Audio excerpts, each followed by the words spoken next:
Welcome to the Real Estate Show on KMED. July the 9th is our date. Pete Belcaster and Joe Brett, the real estate guys, with you.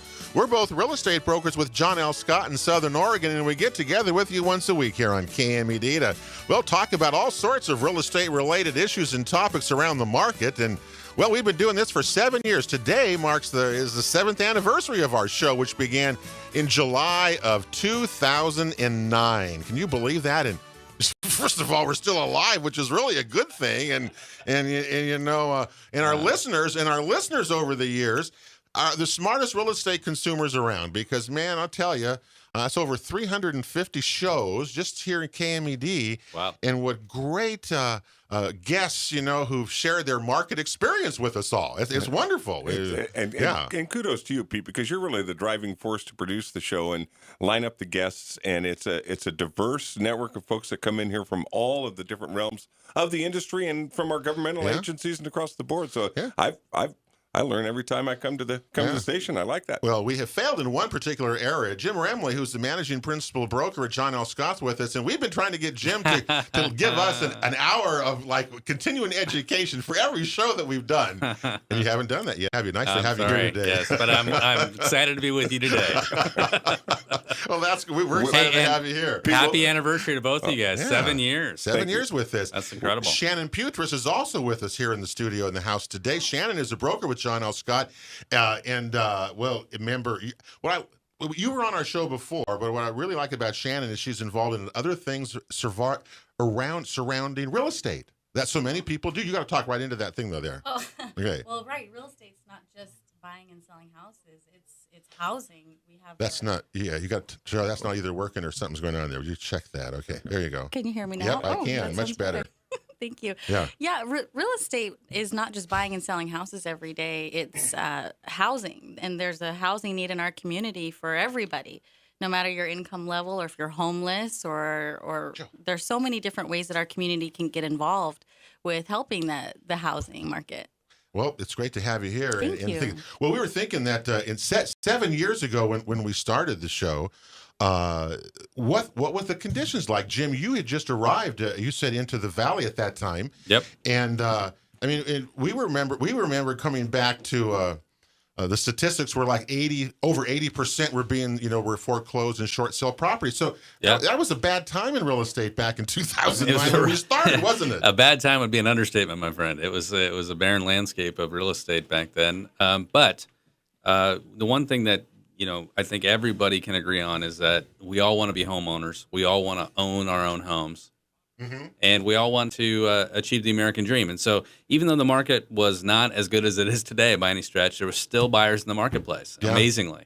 Yeah. And in the market's just grown every year since. But that was, and certainly in the real estate world, it was the Great Recession was a bottom for the market in the last 100 years. Yeah, well, it really was, and we're seeing, it couldn't have gotten any lower, I guess, is really what it was about. And a lot of people really hurt, and a lot of people were, lost a lot of properties, lost a lot of jobs, lost a lot of things then.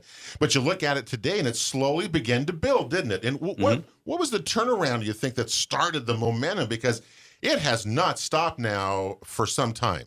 Well, two things: affordability and interest rates. Homes went down by at least 40% in most markets across the country, definitely here in the Valley, and interest rates continue to drop until you kind of hit that point where people just it's cheaper for them to buy a home than rent a home, and that's the transition point. It flips a switch with the market, and the market comes back. And the other thing that happened at the same time is that investors looked at the market and said, hey, wait a second, I can make a lot more money by putting my money in real estate than the stock market, and it's more stable.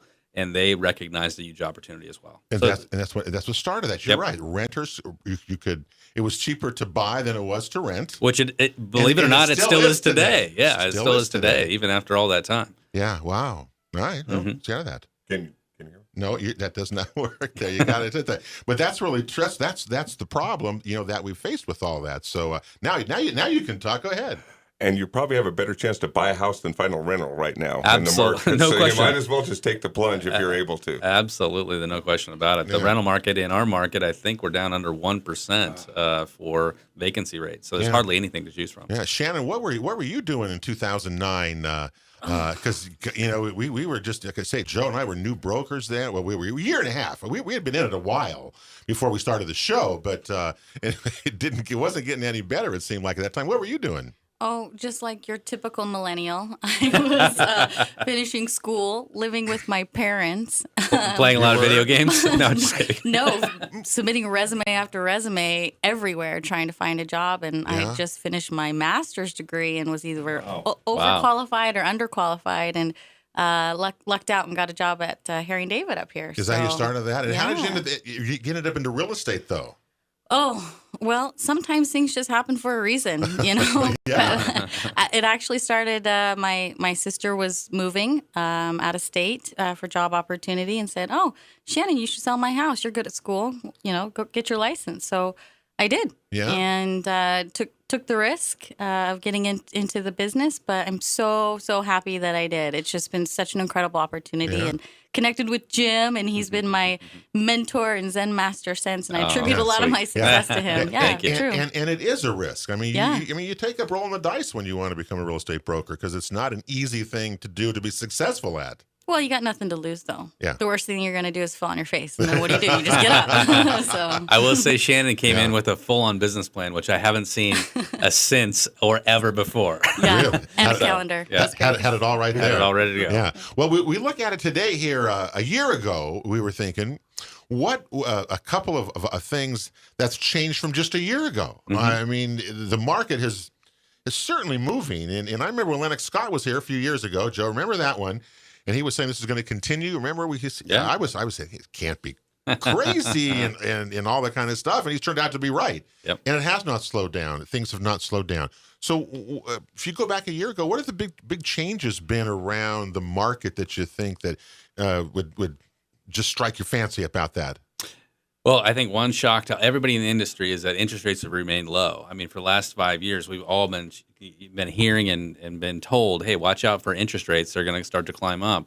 And actually, I just saw a study this morning that our interest rates right now are at a 10-year low. So we've continued to see our interest rates because the overall economy hasn't done that well. And you have shocks to the system like Brexit recently, where they're saying, wait, we got to slow down on interest rates rising. And so that's kept the market really moving briskly. I mean, in April, 2 months ago, we had our best month in company history, 417 new transactions in 1 month. Jeez, that's incredible. I mean, that's amazing. It is amazing. Yeah, that's pretty good. So that's been one of the reasons. Shannon, what about you? You thinking last year to this year, what's been changes in the market or the conditions around? Well, I think based on the statistics, I've seen them go up year over year.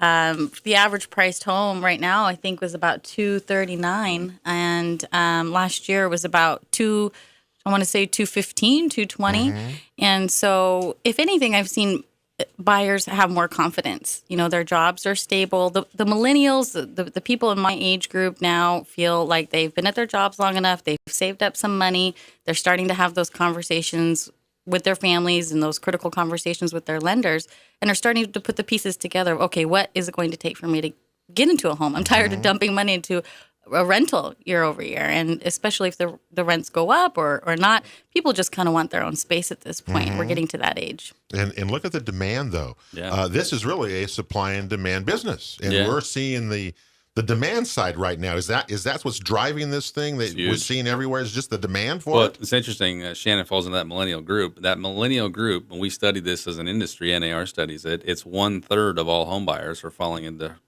her age. 1/3. 1/3. Wow. And that overall spectrum of buyers, the millennial group, is larger than the baby boomer group. And for years, in every industry, we talk about baby boomers affecting everything they touch. And if you look at millennials being a bigger group than baby boomers, they're going to affect our industry for years in real estate. So they're the next generation buyer. One of the things that's happened in this last year is that in Oregon, anyway, I think you said this, 96.1% of property owners are now above water. In other words, you have more equity in your home than you had a year ago, which has really improved the situation, hasn't it? For sellers. Yeah. And we saw there's an interesting study that was just done, and we went out as a group, as an industry, and asked sellers, "Hey, what do you think your home equity is in your house? Do you think you're above water?" 32% thought that they had over 20% equity, but when they actually studied it, 78% had 20% or more Wow. equity. So people underestimate their equity because the market has changed so dramatically. Our prices in this valley are up 66% over the last 5 years. So your home's worth probably more than you think it is.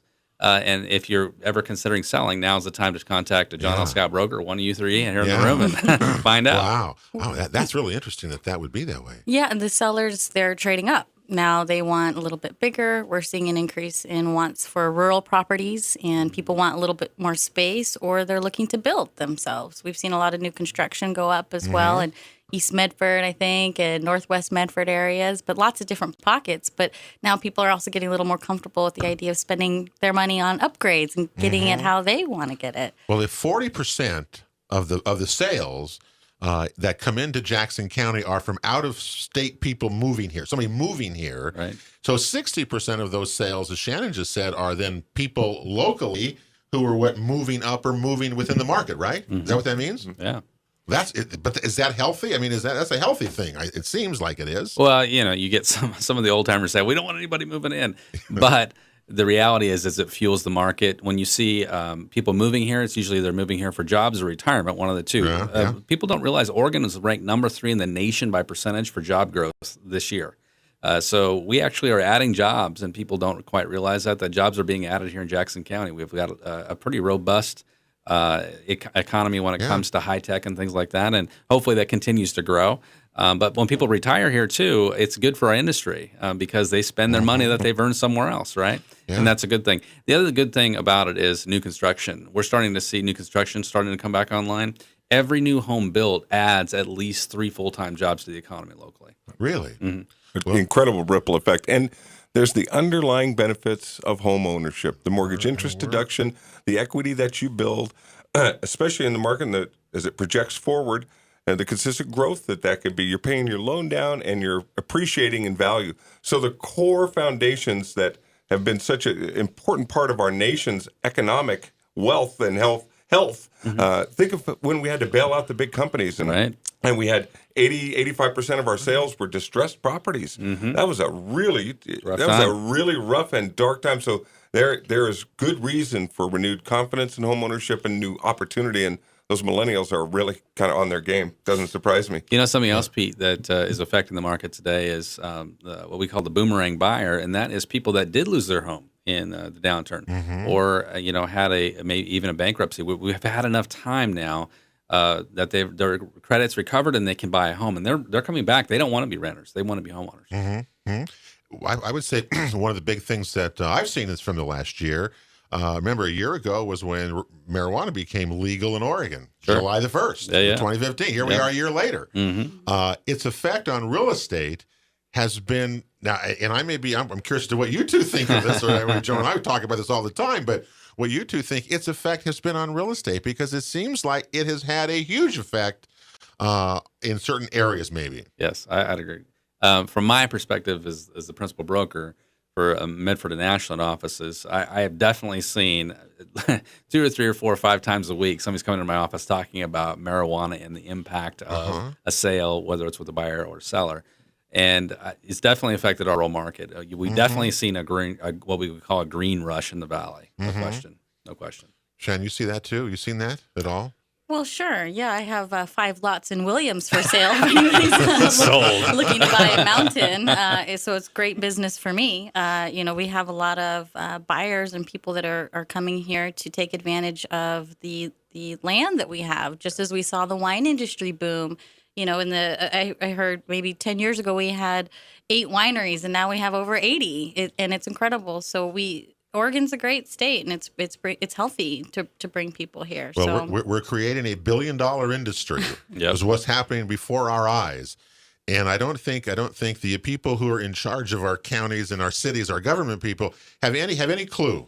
Have any clue as to really what is going on out there? I try to get a tree trimmer. I said to trim my house. He says he's been so busy. What are you doing? I'm clearing areas out for grows because you got to have sunlight. Yeah. You try to get somebody to bring water. We're going to start monitoring well flows in this state. It's coming. I mean, I know people are going to really freak about it, but they're going to monitor well flows because you can't get water. You got to go haul water now to these grows, and on it goes. Yep. So we're creating jobs. You're creating this. You're creating all sorts of things, and the impact on real estate continues. It's a gold rush. I don't care what anybody says still. You know, for $120,000, Jim, we'll put a grow in for you. Yep. You know, this is what's happening. And all you got to do is water it, and you can make $800,000. Yep. And that's why this is happening around us. Well, sign me up. That's a pretty good return. That's a great return. And I'm just kidding. Marijuana is actually going to rival and then far surpass the old timber economy of Southwest and Southern Oregon, the entire state of Oregon. And there's no owls or old growth. It's the wild west. Yeah. Stop the industry in its tracks. It's just not regulated, and it's going to be so interesting to see what happens. See, we just get started on that, and we got to continue here on The Real Estate Show. We're with Jim Ramley and Shannon Putras today on The Real Estate Show with the John L. Scott Market Watch Show. We're going to continue here on AM 1440, FM 106.7. Hey, right after this. The Real Estate Show continues here on KMED. It's July the 9th, 2016, our 7th anniversary show here on KMED. We've all kind of grown up together, haven't we, the last 7 years here with you every weekend, following our good friend Stan Mapolsky from the Rogue Gardener. I mean, Stan's he's been here every show too, Joe, hasn't he? Every weekend we see our good friend Stan, that's for sure, on the Real Estate Show. And, you know, it's good stuff, right? He had that 14, 15-year head start on us. So yeah, he's done like 2,000 shows. Wow, that's amazing. He's probably delivered quite a handoff of audience over the years to us from his show to ours. Thanks. Well, today here on The Real Estate Show, Jim Ramley is the managing principal broker at John L. Scott in Southern Oregon, is with us here, along with Shannon Putras, a broker also with John L. Scott and a member of the Medford Housing Commission. So she's standing by here because we got lots of questions for Shannon that I want to ask her here in a minute. But before we go there, Jim, what about any headwinds? I mean, we talk about this market, and Shannon, we talk about it doing really. I mean, it certainly is a seller's market right now.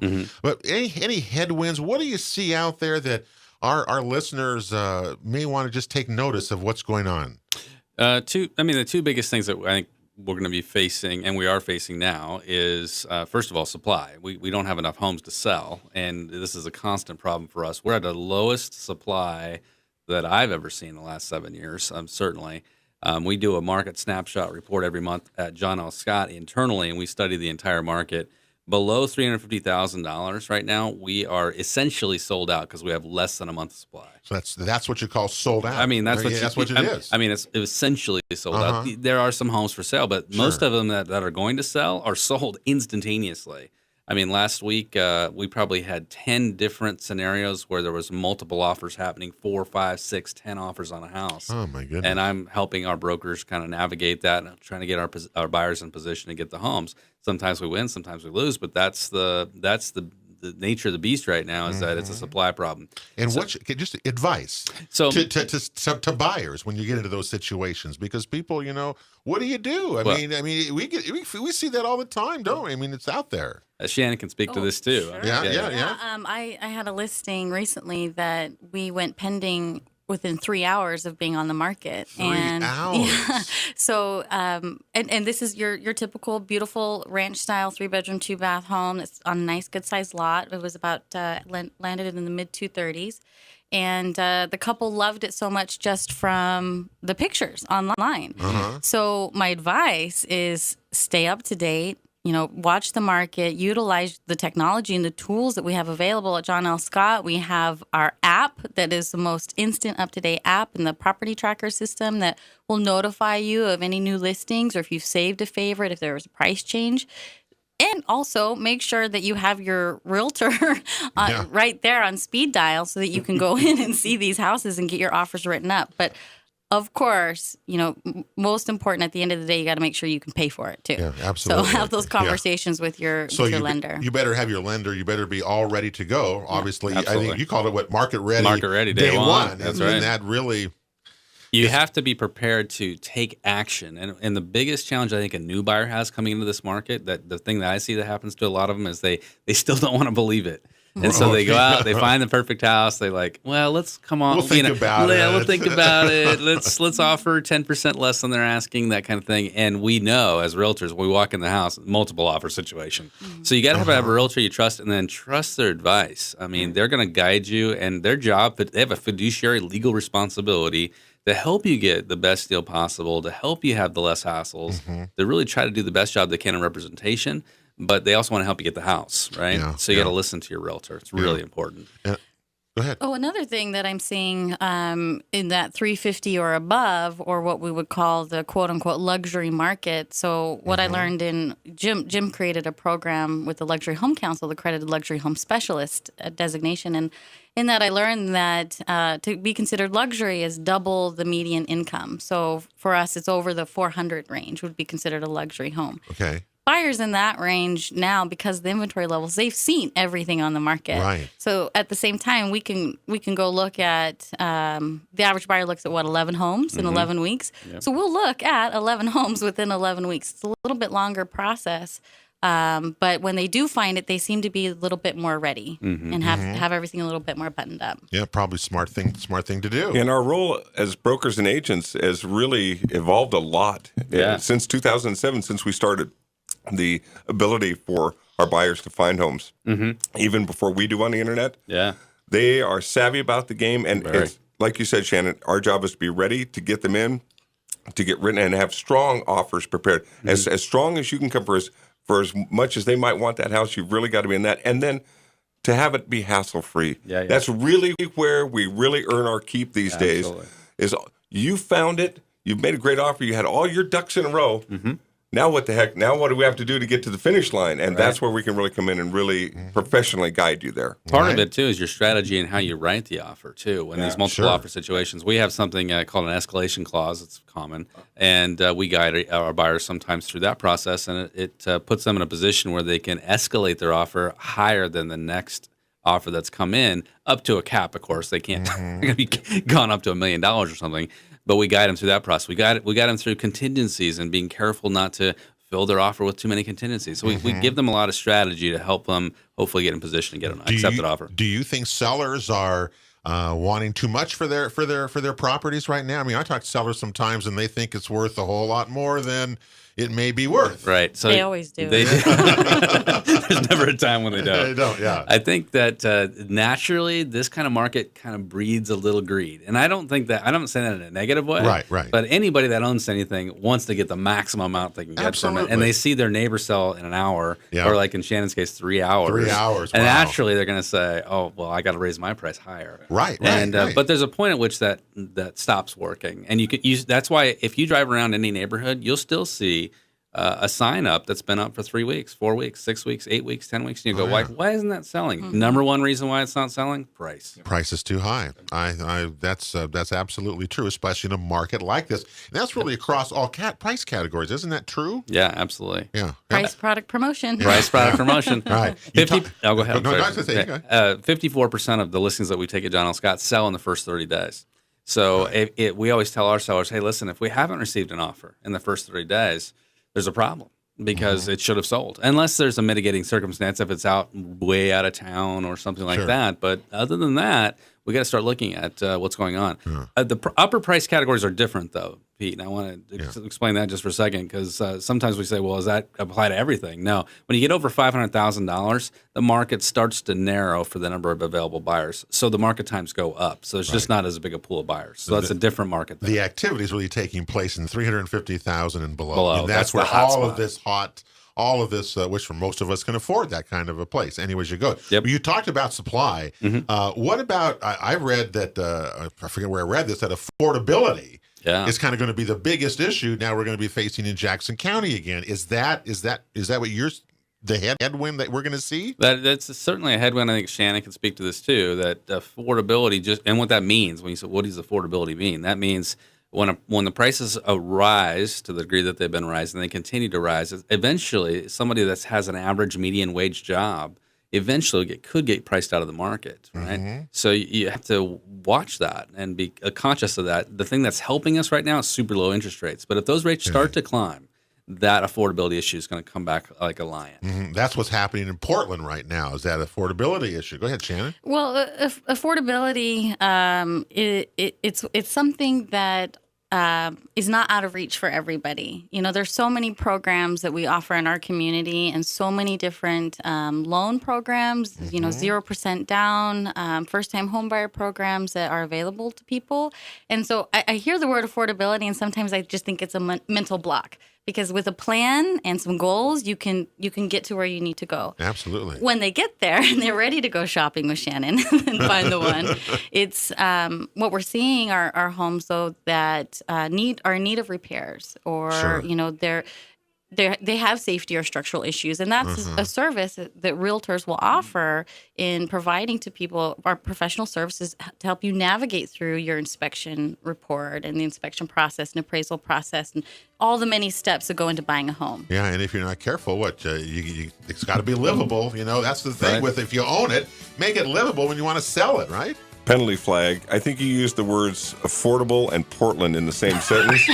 That's not going to be. You could scratch that. It's a party going foul. forward. That's true. All right, the Real Estate Show. One more segment to go. We're with Jim Ramley and Shannon Putris today on the Real Estate Show with a John L. Scott Market Watch show. We're coming right back to KMED right after this.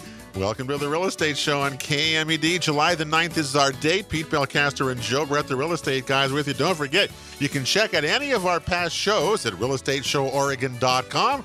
We appreciate you doing that as well. You know that. Well, today here on the show, Jim Remley is the managing principal broker at John L. Scott, and Shannon Putris from John L. Scott Real Estate Broker is with us here talking about Market Watch stuff. And well, we know it's a supply and demand market, and you're getting the information right from some good sources. Shannon is also a member of the Medford Housing Commission, and when she was here before, we talked a little bit about that and housing issues around Jackson County, and it's so great that you're there doing that. But one of the issues that's come up, I know, in Medford right now is about demolition of old properties. Joe, I don't know, you've been to some of those meetings and those kind of stuff.